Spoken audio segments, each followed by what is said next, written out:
The Gallatin Valley was and continues to be a microcosm of the world's religions diversity. From the spiritual connections to the natural world revered by indigenous people, to the churches established by those of European descent, to ancient spiritual beliefs of the people of Asia and the Middle East. The beliefs of the people who lived here and the people who came here shaped the history of this valley. Tragically, the spiritual beliefs and culture of the native people were foreign and threatening to many of European descent, and either intentionally or by default, those beliefs and cultures were crushed. And today, of course, we continue to work to build positive relationships from places where much harm was done. People who came to the land once occupied by Native Americans came for many different reasons. Some came to make money in furs or to find gold, and others came to build a better life that had been denied them in other places that they had lived. The latter group brought with them a variety of cultures and languages and religious beliefs. And out of the need to establish a home, people from those early churches built schools, hospitals, and community. Many of the early settlers embraced a spirit of ecumenicism, a spirit of cooperation that was necessary for the community to succeed. Most of the early settlers valued education, but the first public school didn't begin until Virginia City in 1866. So the churches fulfilled this need for some students by offering a private education. Perhaps none were more committed to that effort than the Presbyterians. Some historians believe that the Presbyterian emphasis on building schools helped them become more successful in establishing a presence in Montana than some of the other churches. Reverend Lyman Crittenton, his wife and daughter Mary, established the Gallatin Valley Female Seminary west of Bozeman in 1872. The school offered a polite education with a Christian family. The school was seen as quite successful, but closed in 1878 when Mary Gertrude, who was the main teacher, decided to marry. It is estimated that at least 40 girls were educated at the school. One of the documents I found, however, suggested that part of the reason for the school was to offer young women an education that wasn't Catholic and wasn't part of recruiting them into a convent. In 1887, another prominent Presbyterian, Edward Linnell, opened the Bozeman Academy, whose mission was college prep. By 1882, it had enrolled over 100 students, but closed a year later in 1893 with the establishment of the College of Agriculture and Mechanical Arts, now Montana State University. The Seventh-day Adventist presence in Montana began in Livingston in 1888, and in 1889, a successful series of tent meetings had been held in Bozeman. Some members of the Rouse family joined the church.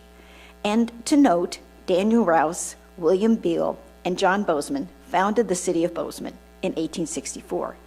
The church grew rapidly, and Elisha Rouse sold some of his land at half price to build a school. In 1902, Mount Ellis Academy, a boarding school, was opened.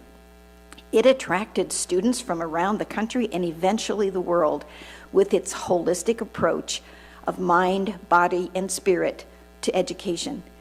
When visiting there a few years ago, I learned that the school was getting ready to welcome high school students who had recently escaped the oppressive regime in North Korea.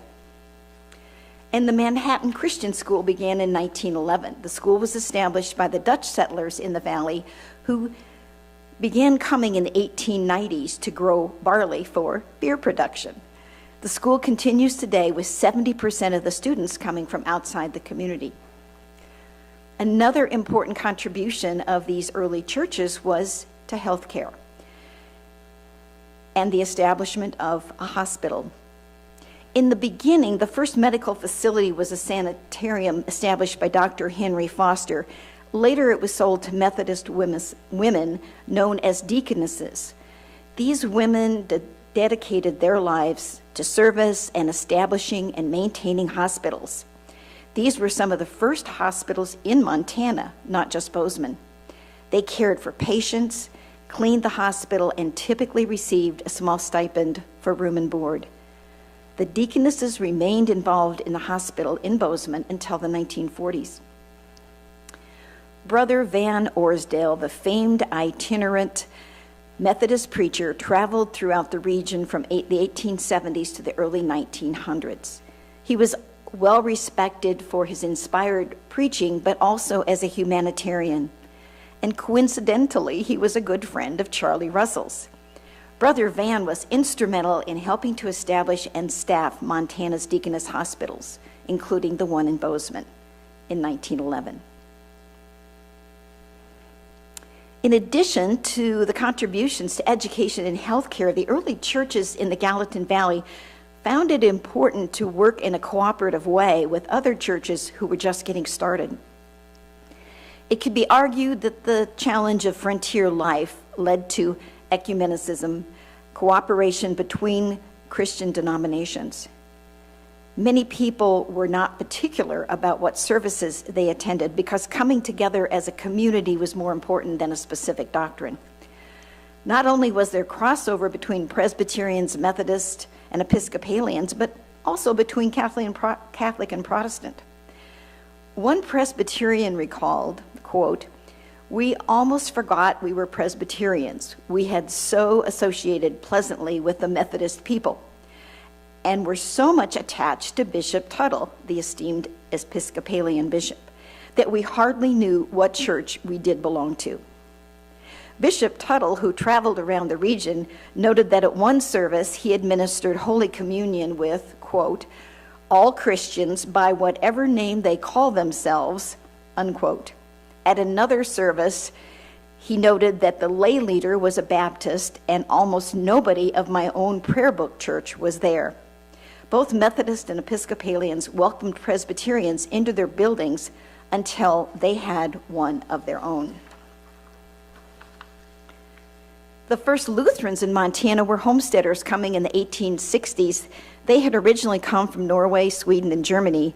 And in keeping with the spirit of cooperation, the first Lutheran church of Missouri Synod was held in, the first service was held in the Presbyterian church. And the first pastor was installed in the Methodist church. The first Lutheran congregation of the Evangelical Lutheran Church of American Synod met in the Adventist Church. Originally named the Bozeman English Evangelical Lutheran Church, the services were also originally in Norwegian.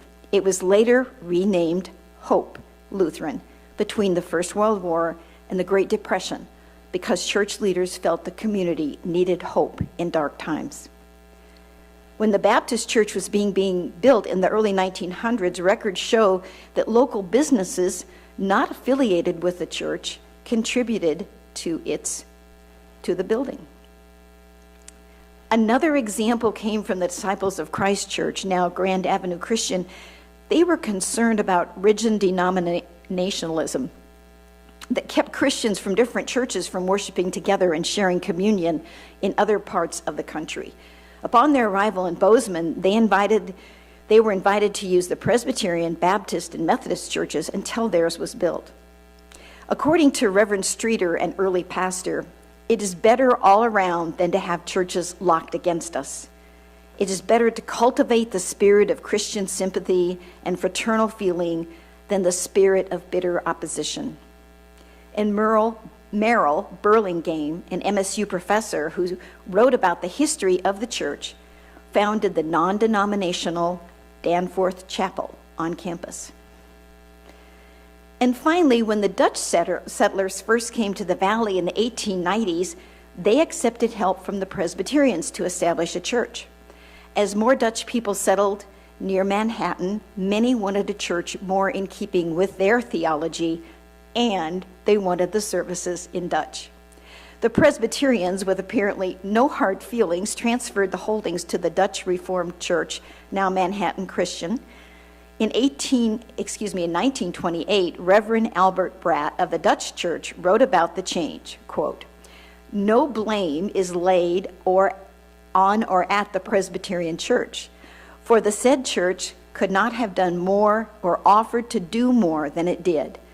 To this day, memory of the old Presbyterian brethren and sisters is sweet to the pioneers of this church. A couple of more interesting historical notes that don't quite fit with the rest of my narrative are about the role of women in these early churches. Most of the history that is written focuses on the men who were the church leaders, the men who raised some money, the men who founded the city, who helped build the churches, but it was the women who donated lots of time to help pay the clergy and to provide charity. The Lutherans and Baptists had ladies' aid societies, the Episcopalians had the Ladies' Guild, the Church of Jesus Christ of Latter-day Saints had the Women's Relief Society. I can't help but wonder if the good works of these churches would have happened without the help of these devoted women. Another note is the fact that we did have a few African Americans who settled here in Bozeman, and they found a home in the Methodist Church. Both Samuel Lewis and Lizzie Williams lived here in the late 19th century. Both were members and had their funerals at the Methodist Church. Richard and Mary McDonald were the first African Americans to settle in Bozeman. Both were born into slavery. They arrived before the end of the Civil War in 1864, and they built what is believed to be the first two-story home in Bozeman. Both became members of the Methodist Church. This part of my presentation is in no way comprehensive, but I found some stories that I hope help shed light on the past and might inform us as a spiritual community in the Valley today. In 2004, Derek Strawn, a local historian and teacher at Bozeman High, wrote in support of the preservation of the McDonald House, the first African American home and family in Bozeman. He said, "We need to discover firsthand the commonalities and connections to earlier generations in order to see our own place in the flowing river of time." In this part of the service, I wanted to allude to some of the things that Sean mentioned in that reading, and that is about the Unitarians, Universalists in Montana, and a little bit about those in Bozeman. As Reverend Duffy mentioned last week, the Unitarian beginnings in Montana are not in keeping with the values we hold today. In 1866, the American Unitarian Association, with support from the federal government, established a boarding school on the Crow Reservation called the Montana Industrial School for Indians. It was run by Unitarian minister Reverend Henry Bond and his wife. Unfortunately, their mission was similar to other church-run boarding schools, to extinguish Indian culture. Bond told the Crow that he was not there to make them Christians, but to educate them to the white man's society. As contemporary UU minister Reverend J. Leach has said, quote, "We acknowledge and confess that some of our grandest ideals were put into place by those unable to perceive their own utter hypocrisies," unquote. Unitarians and Universalists came to Montana as with all of the groups that came here, the fur traders, the gold miners, the homesteaders. In 1891, the Unitarians in Helena met to establish a society there. Reverend Samuel Crothers, a minister from St. Paul, came to preach for 3 Sundays, and the audiences grew to about 150 people. A committee was set up to make arrangements to continue the work. Reverend Crooker of Madison, Wisconsin, came to preach for 3 months and was then hired for a year. A building was constructed, and the cornerstone was laid in October 1901. The Unitarian women in Helena established a free kindergarten, perhaps the first in the state. But in spite of the encouraging beginning, the church did not survive. Disagreements over theology between an agnostic minister and a theistic Helena Unitarian society may have been a major cause. The contradiction seemed to have contributed to a confusion of purpose and eventually led to the end of the Helena Church. The building was sold and became a public library in 1933 and is now the Grand Street Theater. Unitarian groups were also established in Butte, Red Lodge, and Great Falls, but all ceased to exist as cohesive groups. Based on some of the sources I found, the major contributor was disagreements between conservative and liberal members with regard to theology, as well as the challenges in finding ministers to lead the group. In August of 1955, about 20 Unitarians met in Lewistown with the purpose of establishing a more organized presence of Unitarians in Montana. And out of this came a small number of fellowships, mostly in Missoula, Billings, and Bozeman. The Bozeman group was established in 1955 and met in homes until there were too many, and then they began to rent other facilities. But disagreements over the next few years caused some rifts in that small group. One of the disagreements was over whether or not to purchase land with the idea of building a church. Some members left because they disagreed with that idea. They also were challenged in that some wanted to have the presence of a minister and others wanted to continue to be lay-led. And a third challenge was whether or not to join the national group, the Unitarians, in Boston, or whether to remain unaffiliated. All of the fellowships that were established in Montana suffered from some of the same challenges. One of the interesting notes here that connects back to my earlier words is that at one time, the Montana fellowships in the 1950s, 60s, and beyond a bit had a circuit riding preacher, just like Reverend Van Orsdale did for the Methodists, and her name was Reverend Mary Scriver. The Bozeman UU Fellowship has been a success story in Montana. Over the last 20 years, the fellowship has grown. We have been able to retain ministers and build a church. But it is important to pay attention to the history of the UUs in Montana. We have much to learn from the past. Some of our best work today is done through a spirit of cooperation, just like with those early churches, with other faith communities. That includes our work with Fork and Spoon, First Home Village, and Family Promise, just to name a few. And we have joined Christians, Muslims, Jews, and the Buddhist communities for contributions to groups such as Talking with Neighbors and the Interfaith Power and Light. Our work today reflects some of the values set forth by the work of the past. Family Promise is just one of these. It was founded in 2005 with leadership from Christ the King Lutheran, St. James Episcopal, Hope Lutheran, and the Bozeman United Methodist Churches, as well as other community members. The first family was served in December 2005.